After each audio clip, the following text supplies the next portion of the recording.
Bob Papa with two-time Super Bowl champion Carl Banks. Each and every week, we talk about hot topics in the NFL, philosophies, and try to get you ready for another week of NFL action. And Carl, I know that you are fired up because I am fired up.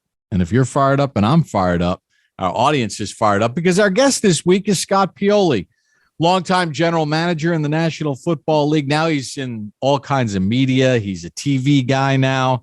He's done radio. He's got his own podcast. Scott, welcome to the show, my man. Bob, Carl, thanks for having me. You know, I figured if Mr. B could make the transition from being a football guy to a media guy, I may as well take a swing at it. Well, why don't you tell the audience first where all the different platforms where we can find you. Wow. So there's my primary job is with NFL Network. You can catch me on Tuesday mornings on Good Morning Football and wherever they tell me I'm going to be. Also do a bunch of work for CBS HQ, which is their digital platform. I've learned this difference between digital and it's fascinating. I'm finally putting my college degrees to work. And I'm also doing some stuff. I got a podcast called Tape Heads with Bob Wischusen, which I'm sure you guys know. Yeah. Both know him, Bob, and also Dan Orlovsky. And we drop those every Tuesday and Wednesday. It's called Tape Heads. You can find it on your favorite podcast place, whatever that's called. Wow, you're quite the busy expert in this business, Scott. He went from giving no information to giving a lot. Right, you become an expert after you get fired. That's what happens. I learned that. You never become an expert until you're fired, and then you go out and people don't hold you as accountable. Yeah, hindsight is 20/20, right? Right, exactly. Scott, I'm so excited to have you on because you are someone whose opinion I value so much that at the end of my career, I had to have that hard conversation with somebody, and it was you. Yeah. And I remember that. And it was, hey, Scott, I trust your opinion.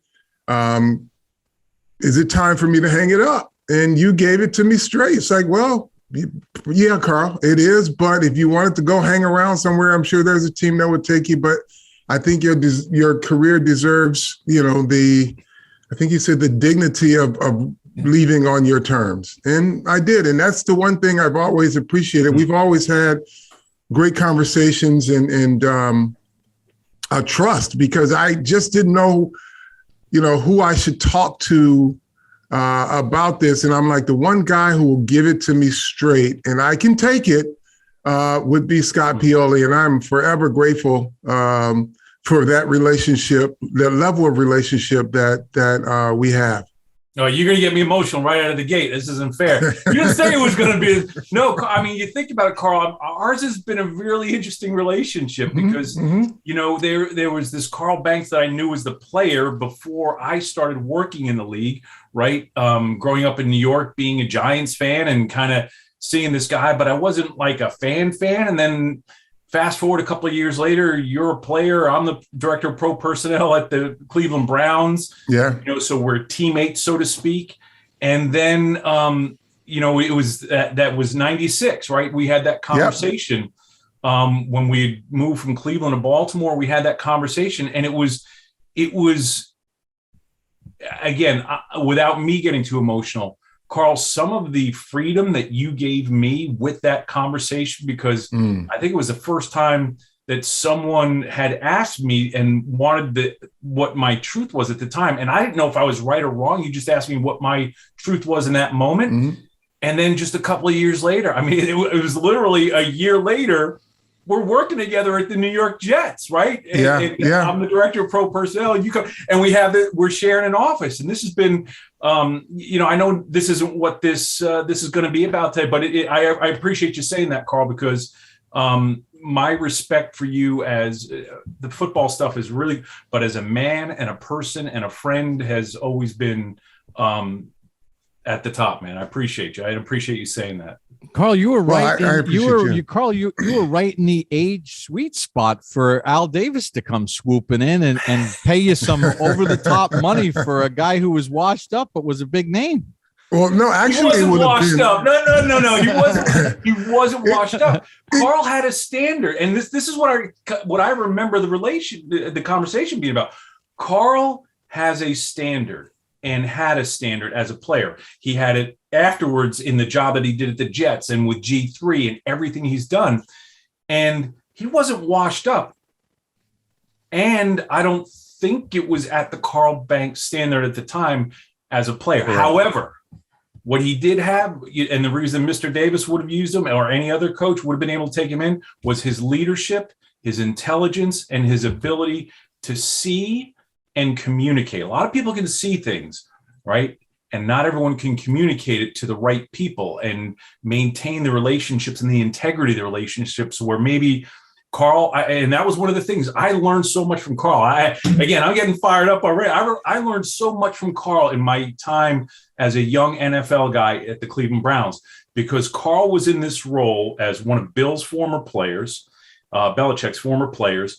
He was a senior member of the team. He was a leader. He was helping adjust the culture and change the culture. He knew what Bill needed to know. He also knew what Bill didn't need to know. He knew what Nick needed to know. He knew what Nick didn't need to know, right? Yeah. And that's really important. People don't understand the importance of people having that filter. And then there were some things that Carl could communicate to the team about Bill that helped make sense and helped save things. So Carl had a ton of value at that point in time. Right. It's taking me a lot of different directions, Scott, but that's a great place to start in terms of team culture, right? Mm-hmm. Your podcast host, who I absolutely like and respect, Dan Orlovsky, he had a made-for-TV zinger about Joe Judge, and he said, the Timmy Toughnuts doesn't resonate in the locker room. And I just said, as long as those calls are coming from outside the building, the team's going to be good. That type of noise, right? Right. And then I gave the example of the task that we had of shifting the culture in Cleveland, because the calls were coming inside the building and from outside the building. And I said, as long as, people can say what they want about a coach's methods, right? But as long as those players believe in it, that's what builds the culture. Absolutely. But when we had players in Cleveland that would feed stuff, and we know who they were. They were disgruntled guys, some of them really good players too, that it was probably the toughest task as a player and a leader of men I have ever had. Because we're talking about some guys that were Pro Bowl players that just wouldn't give the culture a chance. And then you shift your thought process, and this is me and Pepper, to, okay, we're just going to let him be, or these few guys, we'll let them be who they are, right? We're going to work on the majority. And once this majority starts to work, that voice becomes less powerful. They can't recruit because we got guys that have bought into something and that believe into something. And so at the end of the day, by the time we had that great 2 seasons or 1.5 seasons in Cleveland, those guys were all in. Yeah. And you'd have thought they never fed the media. But can you imagine what it would have been like the earlier year? If he'd have just, but it was just that was one of those deals where, as a team leader and understanding what it took to shape a culture of accountability. And then I had Pepper as my partner in crime, because we both subscribe to the same philosophies as our coaches, right? Because we grew up in it. So we subscribe to that, right? So when you had guys like Footman and Anthony Pleasant and Rob Burnett and Caldwell and just really talented kids, that we could just say, come here, let us show you. Let's go to dinner. Let's go. And all of a sudden, that other voice didn't have such an influence on those guys. The other guy didn't have as big of an influence. And then those guys had friends on our team, and they all bought in, right? And then the other guy just, he was angry for a little bit, until he figured out, because we just weren't playing. We weren't like, I think one of the reasons we were there is because we were both, Pepper and I were both strong-minded individuals, so we weren't going to be swayed from our mission. And if a guy didn't want to do it, we said, okay, you just stay over there. We got these guys. This is how we lead. And Carl, that was when things started to shift. And this is I love this conversation because there were also some other guys, right? We had Bavaro on the offensive side of the ball where he could kind of help. But then there were enough other young guys. You mentioned Mike Caldwell, who at the time started off as a special teams player. He got it. He bought into what you were saying because he was thoughtful and willing to listen and willing to be molded. Came from Middle Tennessee. AP, Anthony Pleasant came from Tennessee State. He was willing to listen. Burnett was willing to listen. But then there were some other guys like Ron Wolfley, right? Yeah. Critical part of the special teams. Eddie Sutter. Those guys were, people always looked at starters only, but the important part was there were a lot of really smart players in what we call, those roster spots, quite honestly, from 35 to 53 that are just as critical as the starting 22 or starting 25 if you're going to put the holder, snapper, kicker. Those people are so critical because at some point, those guys also are going to be playing on offense or defense. Right. And then it just makes those meetings. Remember how, guys like Wolfley, he was an important part of listening to you and to Pepper and Hay and Bavaro and those guys also made an important part. The way you guys influenced someone like Bob Dahl, who was a critical part. Yeah. Steve Everett, when he showed up. Even T-Bone Jones, Tony Jones, God rest his soul, he started to see your guys' way. And, Carl, the point that you're making here is so critical. I just want to make this point. And as whatever your role is, what my role was, either as vice president of player personnel, general manager, whatever you call that, it doesn't matter what the hierarchy is, right? Because some organizations are set up where the general manager is the end all or the head coach. That stuff doesn't matter because even if the general manager is hired and hires the head coach, as soon as you hire that head coach, your job is to be a voice and get out of the way. Go to serve the head coach and the 53 players, the organization, the assistant coaches, because then the job becomes find the players. But it's not just finding the players, Carl. It goes back to what you're saying, is finding the right players that believe in the philosophy and the style of the coach, right? Because, let's face it, Parcells wasn't for everybody. Belichick's not for everybody. There's coach. You have to be very thoughtful, not only the talent that you bring in, but the player that you're bringing in, because every leadership is different. Every leadership group, every individual leader, and every last one of us, not just the leaders, every last one of us has idiosyncrasies about our personalities and things that people are going to like, things they aren't going to like. Mm-hmm. But at the end of the day, the players need to follow the head coach, and you have to have players that believe in their style. Wow, we came in hot here, didn't we? Yeah, man, we're not cooling off because. Sorry about that, Bob. No, this is what Papa Banks is all about. We're taking people behind the curtain. So let's talk about that dynamic, Scott. When you talk about player evaluation and getting the right type of players, right? By the way, before you get into this, Carl and I did. We're going America Runs On, and you got Starbucks. Oh yeah. You're he's been. I'm a scout, fancy so one. I didn't notice that. I saw, and I was thinking to myself, and I'm embarrassed because I'm living in Massachusetts now, right? My wife and I moved to Massachusetts. But I'm going to tell you this, a little bit too much information. This Starbucks cup, I haven't been off island probably in about 2 weeks. But what I do is I rinse out, man. So this is wait like a minute. That's not even an excuse. Starbucks. That's not even an excuse. Like, isn't Dunkin' Donuts headquarters up there somewhere? In Massachusetts? Yeah, but not on Nantucket. They don't have one on Nantucket. Not allowed on man. True story. They don't have. There's no chains on Nantucket. You've got the Stop and Shop and a Cumbie Farms, and that's about it. All right, Carl, I interrupted your question there. No, it's okay. So the dynamics of player evaluation,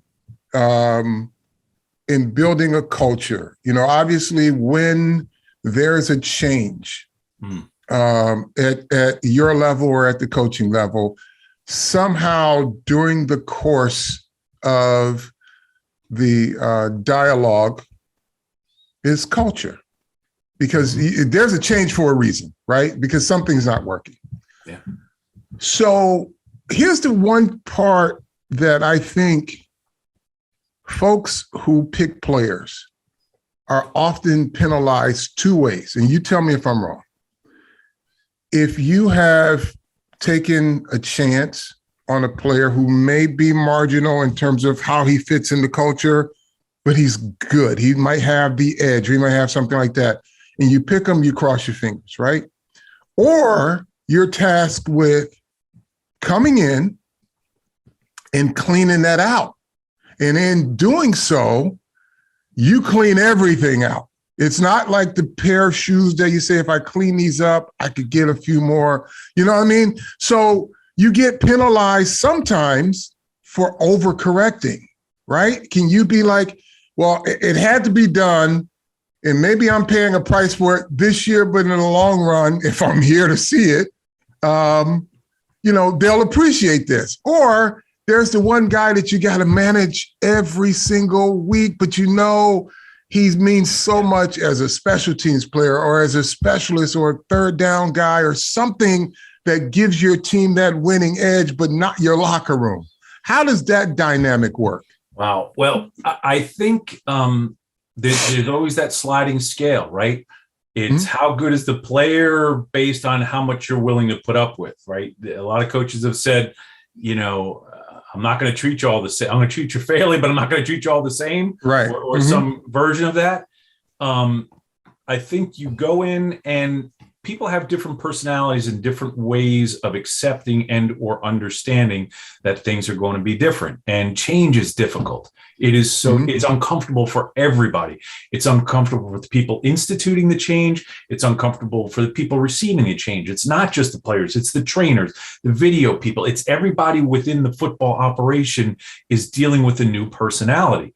And, my mind's going 100 miles an hour right now because, I've been a part of a couple of organizations when there's been change, and I've heard it presented different ways, and I've seen it mostly come in harshly, come in hot. I remember at the New York Jets, and, I used to write notes when Parcells was giving, team talks, and I'll never forget, there was this one point in time he said, and I'll paraphrase here and clean it up, but and Carl, I know you were in that meeting too. And he said, some of you folks here right now are going to be here, but a bunch of you ain't. And if you don't like the way we're doing it, you're not going to be here, and it's going to get real uncomfortable. So if you want to leave now, let me know. And that's paraphrasing. It was a little bit more colorful than that. And that's an approach that works. And some people don't like it. Some people don't. But again, what that was full transparency. We talk about wanting full transparency. Now, maybe the delivery to some people was offensive, but, many of us that grew up a certain way, I mean, you hear the truth. But I think, Carl, you try to institute change, and you understand going in that there's going to be people that don't like it, and then you help them go somewhere else. And I don't mean that in a snarky, you help them go somewhere else. No, you help them go somewhere else. As long as they are respectful, you reciprocate being classic example of that was Hugh Douglas with the Jets. Yes. Right. Bingo. Great. Hugh tried the 3-4 defense. I mean, he gave it his all until it became untenable for both his style of play and his level of discipline of what they needed him to do. And though I don't think he became overtly disruptive, but we kind of saw it, and it got to a point to where it was kind of like a sit-in. Like, he would go through the motions, but not, you know what I mean? And he went on to play in Philadelphia and have a pretty good rest of his career. But we knew that it was going to be a challenge to ask him to two-gap, and he gave it a try for a while. And it just didn't pay off for him because all he wanted to do is get upfield and rush the passer. Right. And that's the point. That's why, I said earlier, not every head coach is for everyone. Not every general manager is for everyone. And it doesn't make either side bad people, right? Hugh Douglas wasn't a bad guy. Parcells wasn't a bad guy. It just wasn't going to work. So do something where you allow him to go somewhere else, create value for yourself. Don't let a guy, disrupt on his way out or use disruption. It happened when we got to New England. There was people that didn't want to be there, even though they understood the way, because many of them had played for Parcells. Then there was the 3 years of Pete Carroll, which was a completely different culture. We came back and reinstituted what was an old culture. There were some people like, hey, I don't want any of this. And the point was, listen, that's fine. Let's give it a chance. But if it doesn't work, don't be disrespectful, please. Don't be disruptive, please. And we will help you find an exit strategy. Hugh Douglas is a great example. We had a couple of more situations like that. I had a couple in Kansas City, had a couple in New England. So it's just because the culture isn't right for someone doesn't make either one of the sides bad. There doesn't have to be an enemy in there. It kind of gets back to what you guys talked about earlier, though, too, right? Being truthful. Yeah. In however way whatever way is authentic to you, but to be truthful. Because the one thing is, if you're not truthful with that stuff, doesn't it create even a bigger mess? Absolutely. Because then what happens is it's like the game of telephone. No matter what the story is and the truthful story is, the next iteration is going to be different, good or bad, right? Sometimes, there's times, I've heard people who tell good stories, but the end of that story makes someone from making a good play to being the greatest player of all time, or, and it goes on the flip side too. So I think if you're not honest and being honest sometimes isn't the easy way. I remember early in my career listening, to some people say, hey, listen, we got to cut you, but, there's a chance you're going to come back. So stay by your phone. They were making the conversation easy, right? And I know a lot of people that in this league that do that. They leave that hope out there when in reality they don't really believe it and they know it, rather than telling someone the truth. Now, telling someone what you believe your truth is, there's two things. You could be right, you could be wrong. And there's been plenty of times where I've told someone, Carl opened this conversation, where I've told someone what I believed my truth was, and I was wrong. And those players played. But they understood the intent in my heart, which was simply giving the truth, because the bottom line is we're all wrong, right? So just give whatever your truth is. And it's,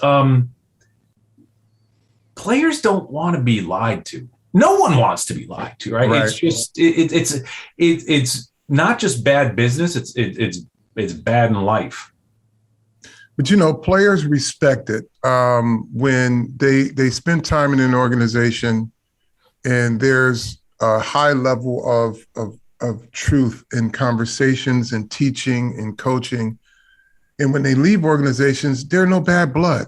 I often talk about, people are screaming again from outside the building about Belichick, and he's hard, he's this, he's that. Like, he's not for everybody, but can you find me 10 players that ever played for him that trash him? Like, there are not a lot of people. Like, you're going to appreciate your time there, whether you liked it or not. And it's not going to be one of these, burn the house down as you go out the door, because you haven't been lied to. You've been instructed about the right way to do things, or the expectations were outlined. And so when it ends, but you don't find a lot of players that trash the program. As much as people outside the building would love to just hear somebody wax poetically about, what it's like inside. I just saw something from Aqib Talib. They were asking him, and they were just getting ready for something juicy. And he's like, Bill's about ball. Like, Bill don't have those rules. You can come in with a onesie on as long as you're about ball. He said, we had practices where he just talked about responsibilities. And they were just so deflated because they just thought because of the type of person Aqib Talib is, that he would have some juicy stuff, and he's like, dude, Bill ain't got them kind of rules. He's like, as long as you're about ball, he tells you what you're supposed to do. Hey, Carl, and to Bob, you'll love this too. So that was one of the early lessons I learned. Because when I went to the Browns, I was still a kid, crying out loud. I was 26 years old, I think. And, I had known Bill for years before when I met him back when I was in college and knew him, but then I had never worked with him. And when I was at Syracuse, he would talk to, as a graduate assistant coach, he would talk to me because back then he was a defensive coordinator of the Giants. They would do a lot of their own scouting. The coaches did a lot of the scouting for the Giants, because this is still the 80s. And he wanted to know about the Syracuse guys and the Penn State guys. And that was part of my job as a GA. I did the advanced scouting along with being the offensive line GA. So I knew a lot of the other players. And I remember talking to him about one particular player at Syracuse and starting to describe some things. And I said something about him being undisciplined, or it wasn't undisciplined, but and Bill said to me, I'll never forget, he says to me, he says, listen, I don't care about how long his hair is, how many earrings, or how many tattoos. Does he show up on time, pay attention, and work hard? And it was this new, right? Because I was a young guy. And to me, growing up in the culture that I grew up in, right? I mean, get a look at me. And growing up in that culture, if you had long hair, we put these stereotypes on people that look a certain way or have certain things that maybe aren't even in their control, the house they live in or the place that they live in. And it was one of those moments where it really helped me from an evaluation standpoint. And by the time we got to the Giants, to the Browns, Carl, remember, there was a sign all around the building that said three things: be on time, pay attention, work hard. Yep. That's it. That's all you had to do. And to be a part of the program, which was Bill's program, which was Parcells' program, which was Coughlin's program, which was, Romeo, anyone who came from that background, and it goes to other people, this large family that it wasn't just the Giants family. Be on time, pay attention, work hard. Those things are pretty simple. Being disciplined, like you said, Aqib Talib, it didn't matter what he say. If he showed up in a onesie, it doesn't matter. It doesn't matter what you look like. Can you be on time? Can you pay attention? Can you work hard? If you can do those three things, it doesn't matter what the job is, but particularly in football, it tells you everything you need to know. Because if you're on time, you're on time. You're punctual. You're showing respect to yourself, to all of your teammates, to everyone in the organization that you can be depended on to be where you're supposed to be when you're supposed to be. Pay attention. Well, if you pay attention, you're going to know what to do. If you can do your job and know what to do, like I said, those three simple things manifest themselves into everything. And it's really pretty simple. And so if we took that philosophy, which I subscribe to wholeheartedly, and then you take it and you put that into practice with a player who wants to be really good, right? And I made this analogy yesterday with Bob. I said, losing is a lot easier than winning. Success, in my opinion, something in your constitution has to die and be reborn.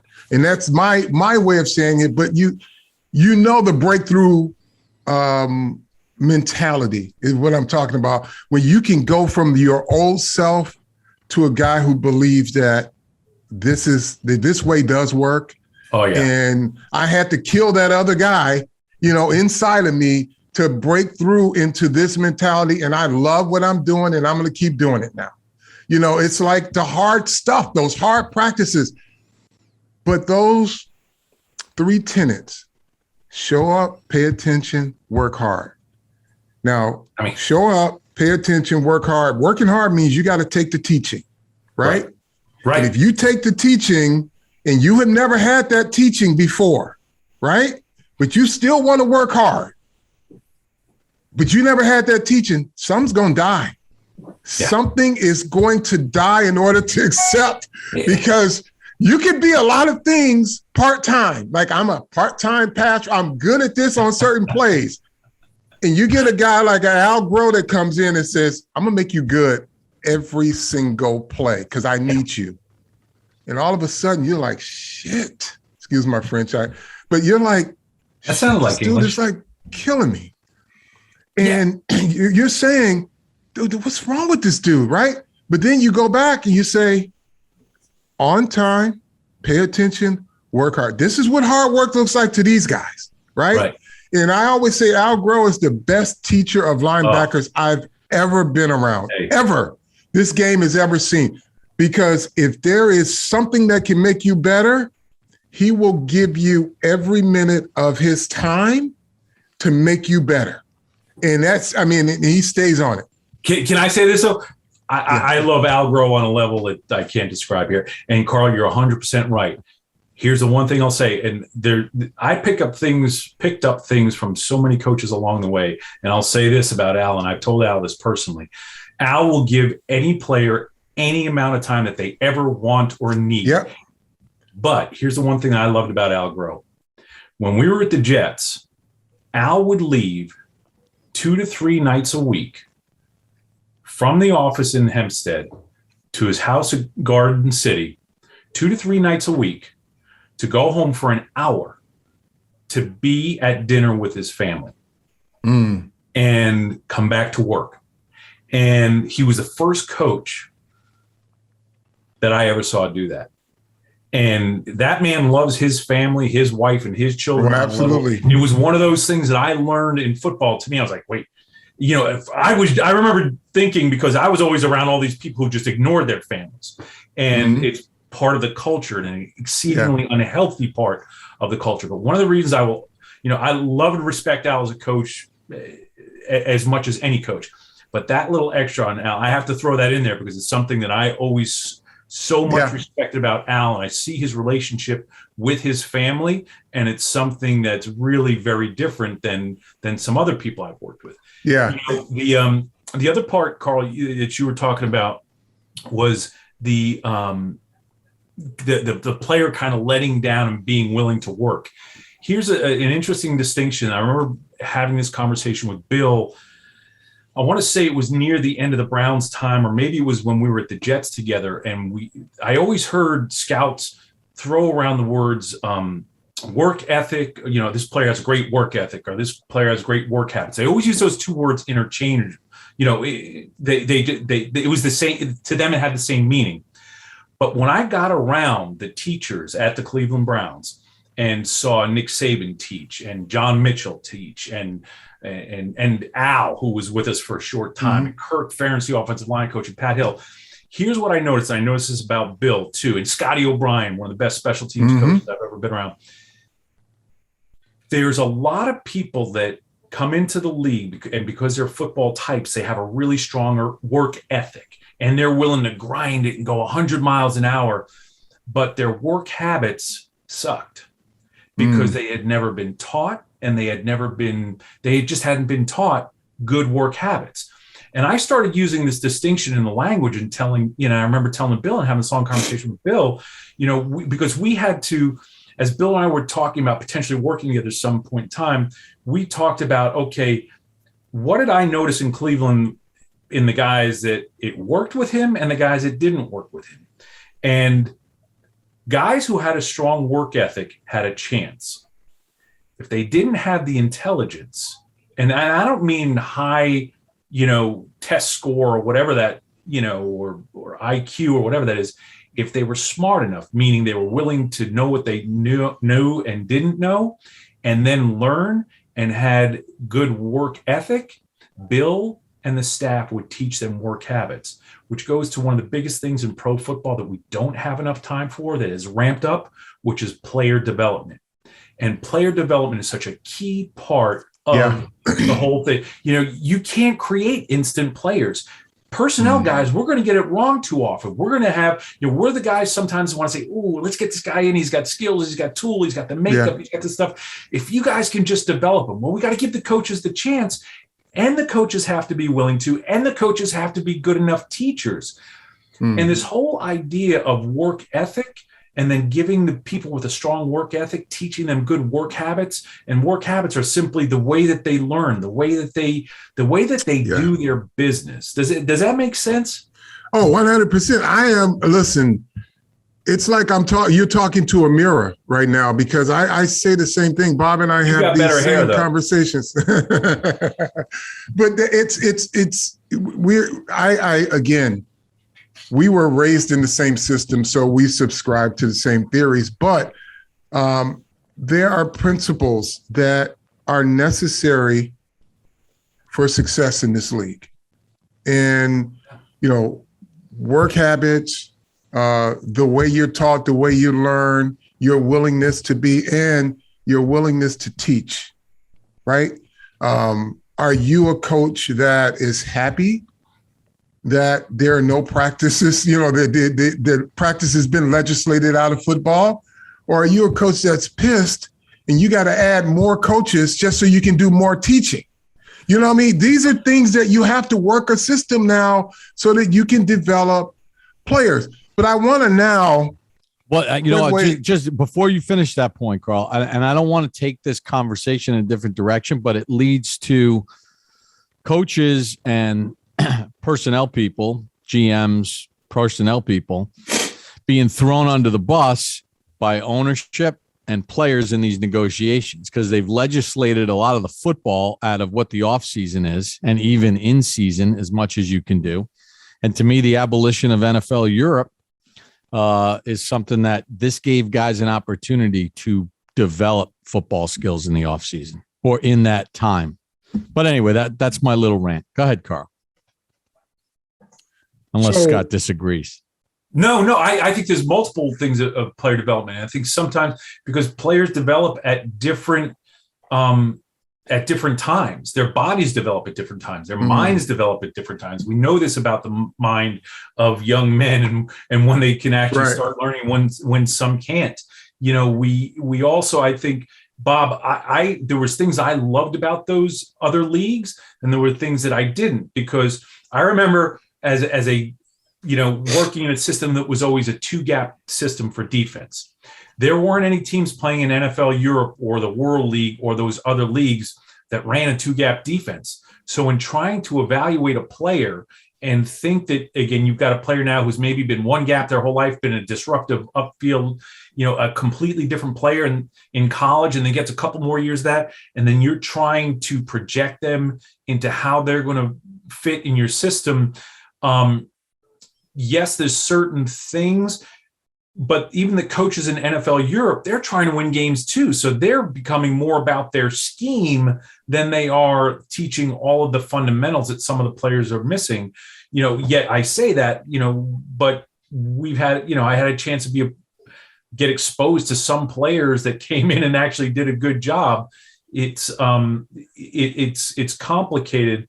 I'd love to see there be something else where you can see some of these guys that maybe we lose after college do it. I mean, the way the league is now, though, the numbers that we have on practice squad, the numbers that you're allowed to have people learning, teaching, growing within your own system, it is really good, because then once you get them in your system again and teach them philosophically what you're doing, Bob, and then also get them used to players, you get a chance to see those play. I'll never forget watching Nick Saban during a workout in Cleveland.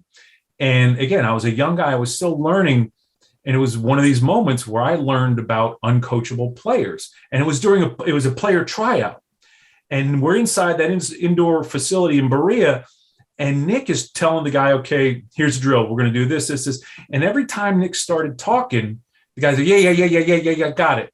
And at first, then Nick would have to stop. No, I want you to do this. Yeah, I got it.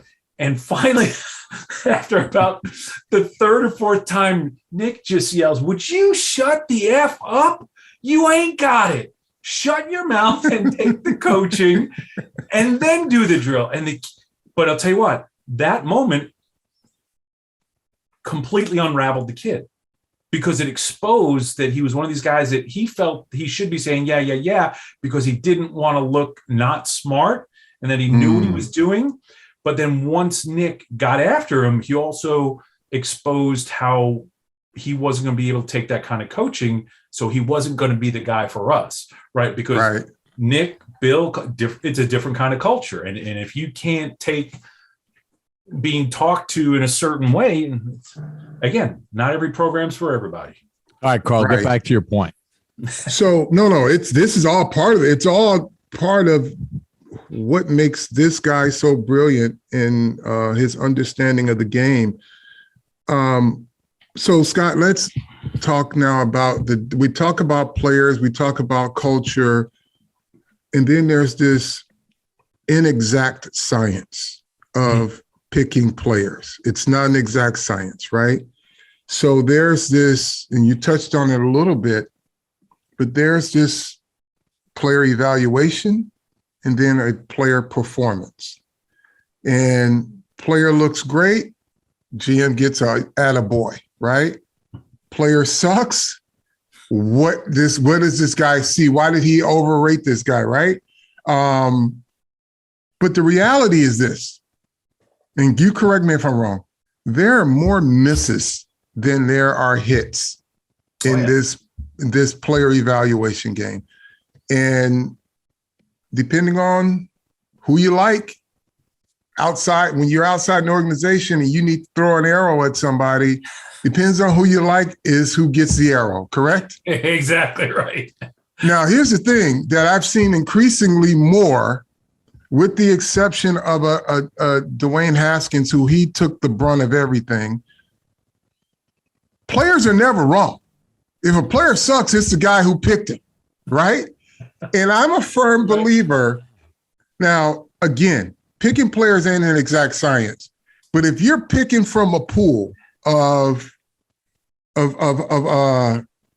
talented players that are all rated in a particular round, and you don't reach for a player down or up, right? And that player within that pool, like let's say you got a lot full of Ferraris, and they're all Ferraris, right? And the one you pick, doesn't perform as well as others, right? Might need to be fine-tuned. But why that one is not performing and the other ones are on the road doing whatever they do, you suck. Because you picked he shouldn't have been evaluated. Who rated him? But leading up into the season, everybody had him in that pool of Ferraris, right? And you just mentioned, players develop slower than others. Now, here's the thing. We have that, right? And then we have what I call a scholarship. Right? So, there's this balance of, okay, I got to evaluate him. Player has to do something, right? And I want you to talk about that. And then I want to circle back to this whole scholarship thing where you don't want to be embarrassed, so you keep him around instead of moving on and bettering the team. That's bad business. Well, I'll just start. That's bad business because that's about ego. That's about job security. That is not about the greater good. Every day we ask coaches and players and front office, we tell everybody everything we're going to do is in the best interest of winning. And once you figure out something's not going to work, even if it's going to make you look bad, if you're wrong, you're wrong. We've all been wrong. We're all going to, Carl, you started this out by saying you're wrong more often than you're right. That's part of what people, it's kind of like baseball, right? You can fail 2 out of 3 times at bat. And if you're 1 for 3 your entire career, you will be one of the greatest hitters in the history of the game. I still think batting average is important, right? Now,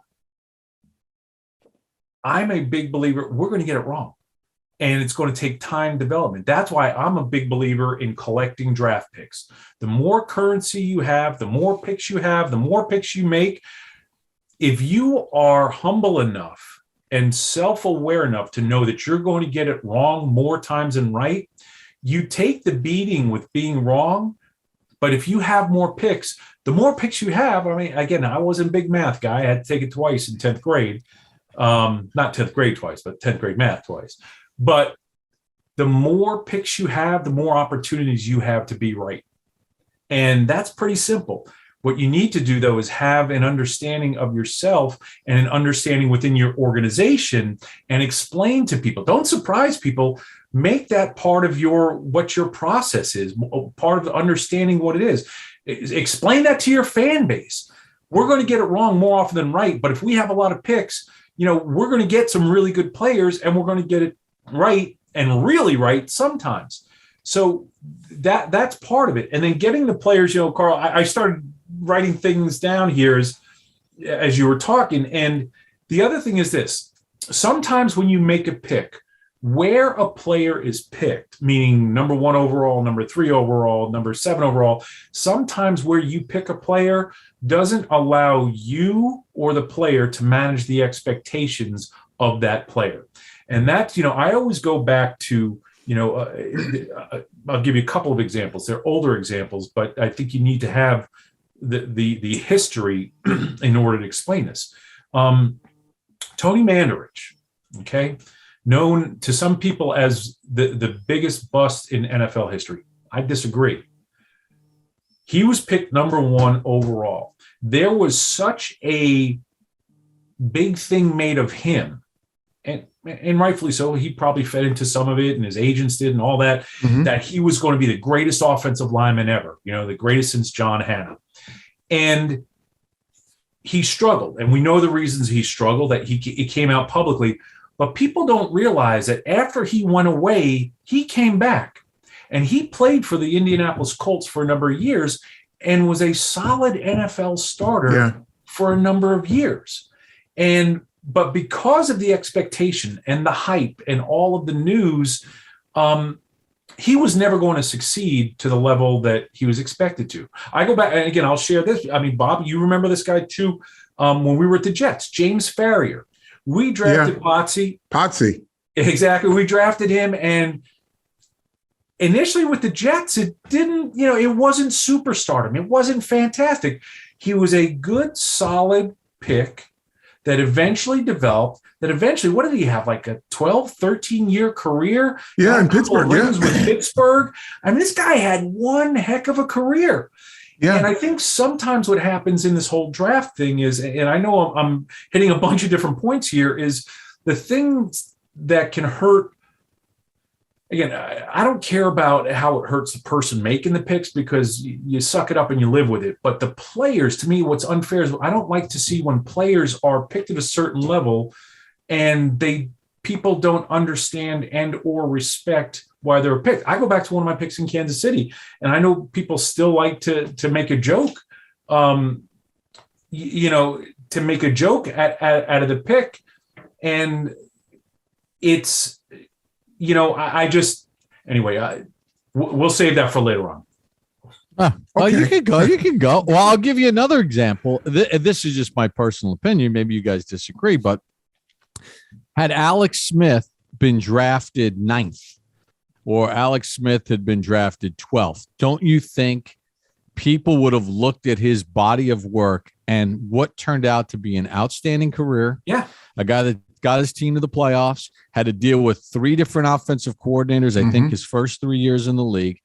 And what he did in the postseason, when he got into the postseason with the Niners and with Kansas City, they didn't lose those games because of Alex Smith. They lost for other reasons.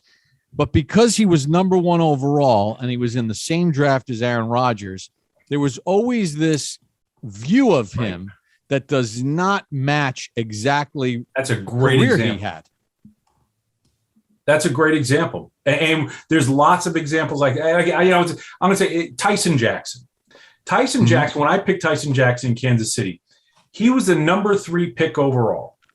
Was he worthy of that? You can argue that all day long. But if you look at the rest of the first round of that draft, there was a lot of players that didn't make it.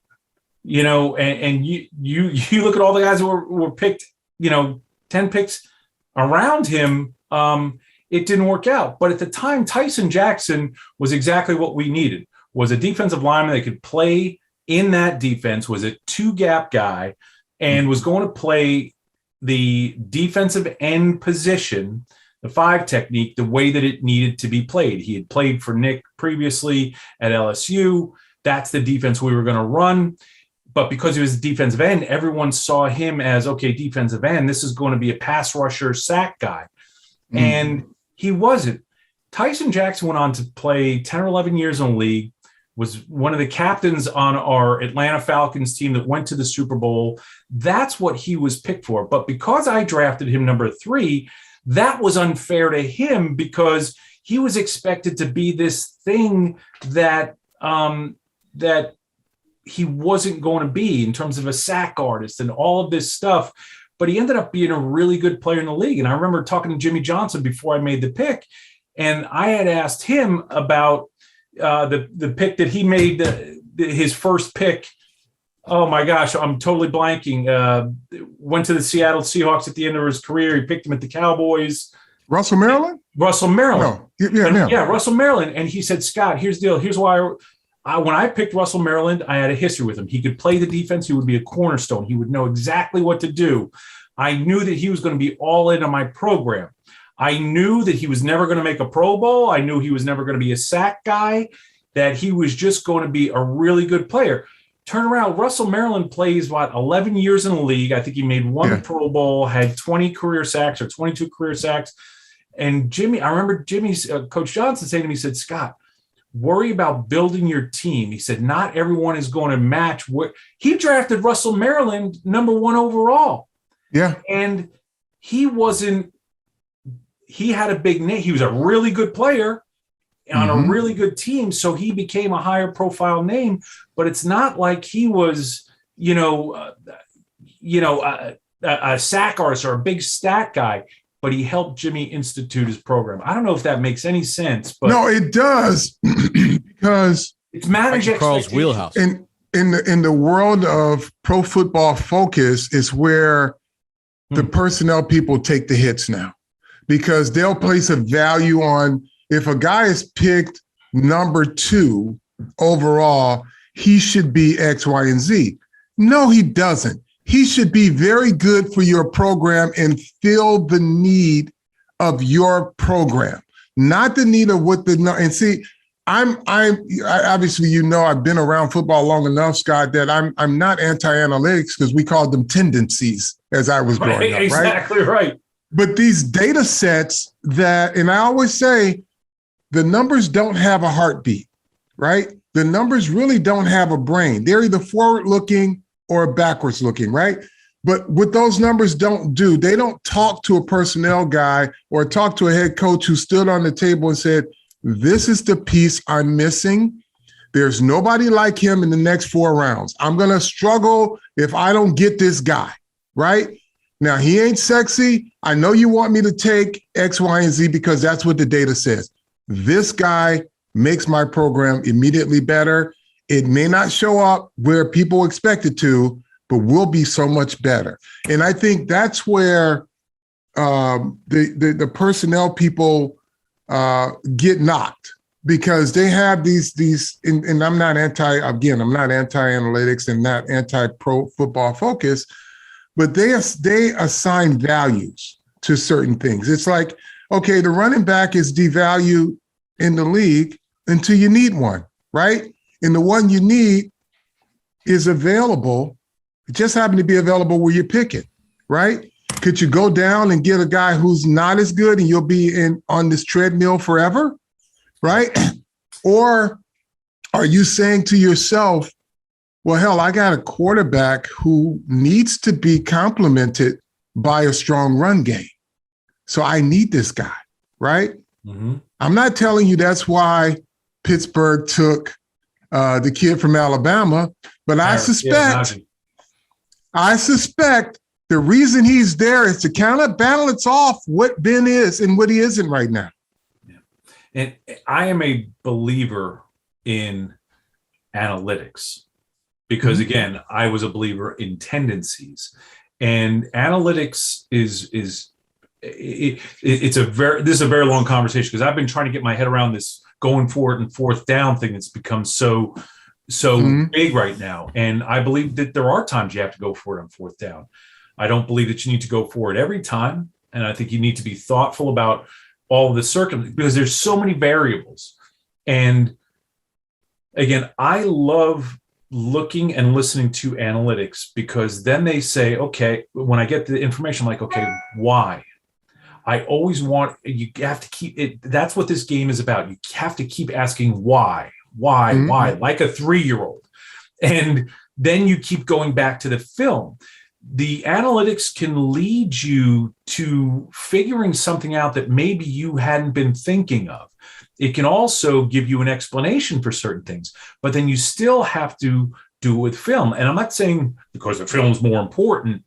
I'm saying because you still have to visualize it and see what the truth is. The most fascinating thing to me about this analytics thing is, and I've been trying to explain this to people, because it has value and it has importance. The problem is that, we talk about how our society is so polarized right now. You want to talk about something that's going to polarize people in the game of football, it's talking about analytics and football guys. And even that term football guys, which I get called all the time. I actually made a comment this week about the fourth down thing and got called a boomer. I had to, which what happens is in these discussions is exactly that. The discussion starts, and as soon as you disagree or push back on the other side, whichever side you're on, one side goes on the attack.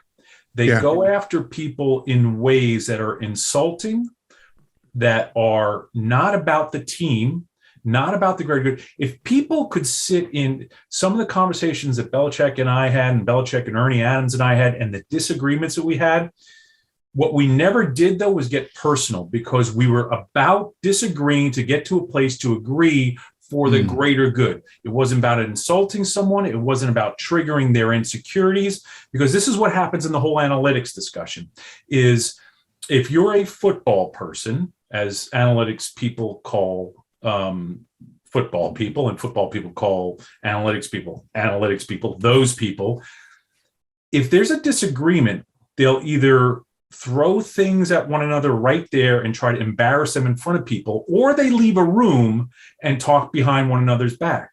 To me, that's a bigger cultural problem that has created this divide or this polarization between analytics and football. Because I think that if you're smart, you're calm, you're thoughtful, you're a good leader, and you're just a good teammate, you learn how to have those discussions to lead to a productive place. Go ahead, Bob.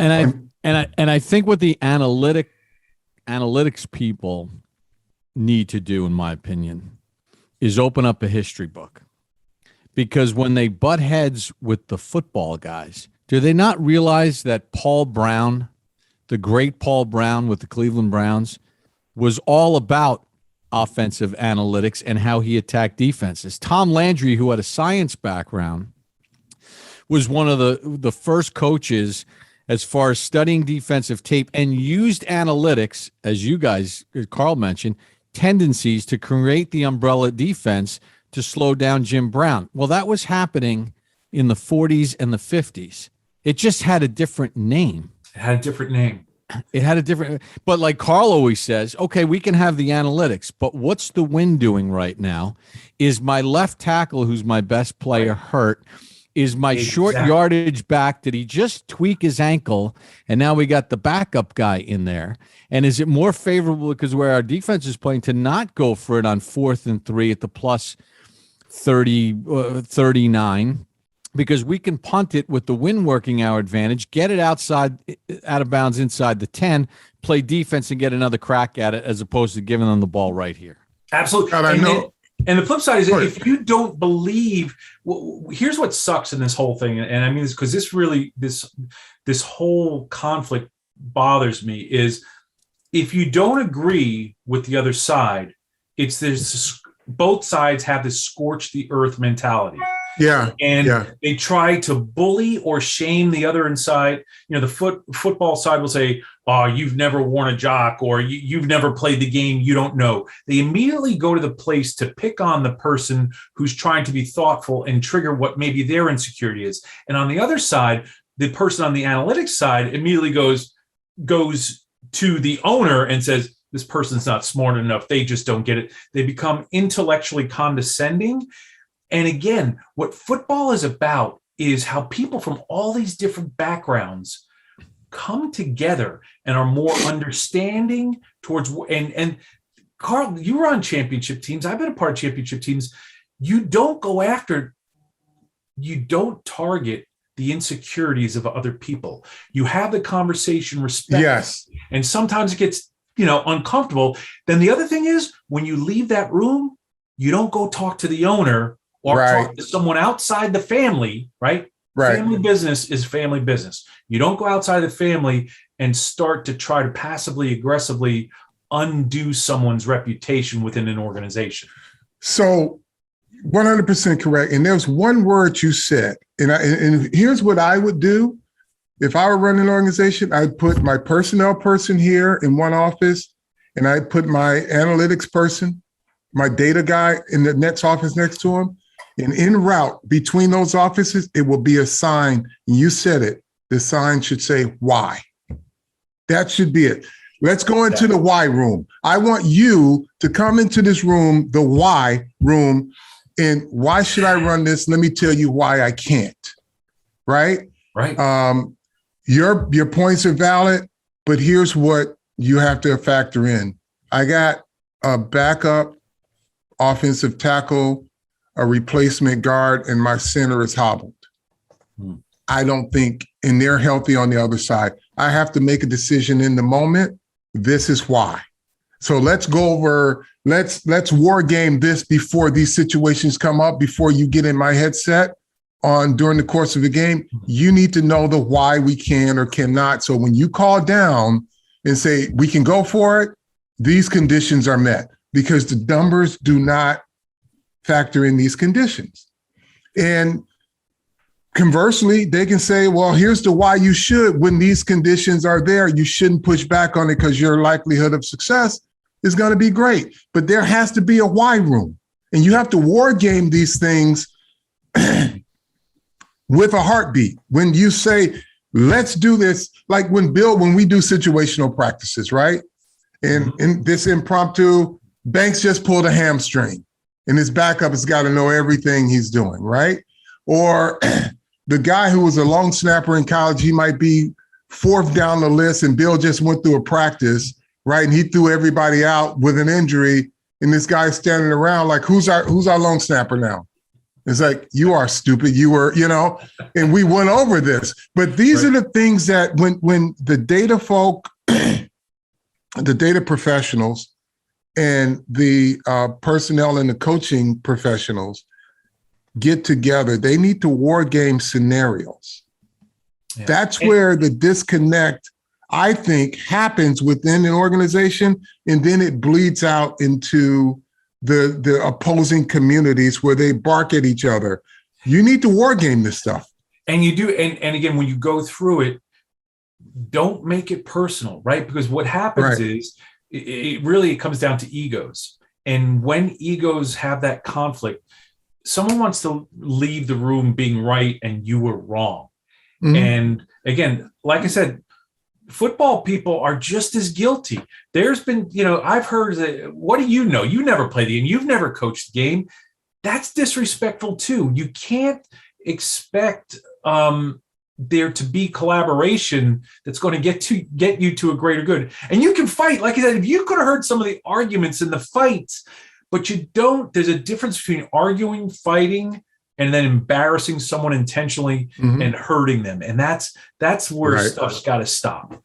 Right. Which is kind of funny, because we started this whole thing talking about building a team. Yeah. And one of the things that we talked about was, you got to accept the coaching, be on time, work hard. Pay attention, work hard, yep. So you're asking that amongst the players, your collective group of 53, your practice squad, your coaches. Yet if you don't carry that same philosophy upstairs to the weekly planning, and at the end of the day, you all in analytics and coaching staff and everybody else that's also part of that, if you don't carry that same philosophy upstairs, you're never going to win. Right. And that has to be a part of your process, and it needs to be an organizational culture, because if just, and you have to allow that. Carl, I mean, you and I worked this together when we were at the Jets. We were trying to spread the football culture into an organizational culture through everything, into accounting, into sponsorship, into the IT department. Remember, you know, and I mean, because Carl, I'll tell you what, this was one of the beautiful things. Carl, because of his intelligence and he says he's not. Carl was an analytics guy before there was analytics. I mean, you worked with that company. I won't mention the name because I don't think we can give a shout out. But you were working, and you brought those people in. They rebuilt our entire database. It allowed this collaboration between Carl, who has this brilliant football mind, and just this brilliant mind, period. And remember all that time we spent together working, Carl, me, remember our friend Tracy Geist and Hal and all of those folks, and trying to get and Christine, and trying to get everyone to work together and to be on the same page. But we were pushing the same culture about even the time. I understand, but we need you here at 9:00 tonight. Yeah. You know, it was part of it. But that, I mean, what we did in terms of the computer systems and some of the data and analytics stuff we were redoing, I mean, we were ahead or on pace to be with the top thinkers in the game. And then the rest of the game, because I remember it was either you or me that was at one of the owners' meetings or one of the meetings for our silo of peers, and talking about this and coming back, and people are like pushing back against it and just didn't, you know, it made learning much better. It made teaching much better, and data collection much better. So it was cool. We've been on here for a while, Scott, and you know, we can do this all day, you and I. Yeah, I got for a living, man. You guys are getting paid for this. I'm not. I got a job. No. You don't even know you're interviewing right now for. There'll probably be a bunch of openings around the league and in college. So I really hope you get back into a front office, because I think you're a value to the sport. That's my personal feelings, and I have firsthand knowledge of it. So I am grateful. And Bob, I don't know what our time is like, but I just want to say, I'm still hoping to be a G3 model. That's what I want to be called. A GM model, you say? A model GM? No, a G3 model. A model GM.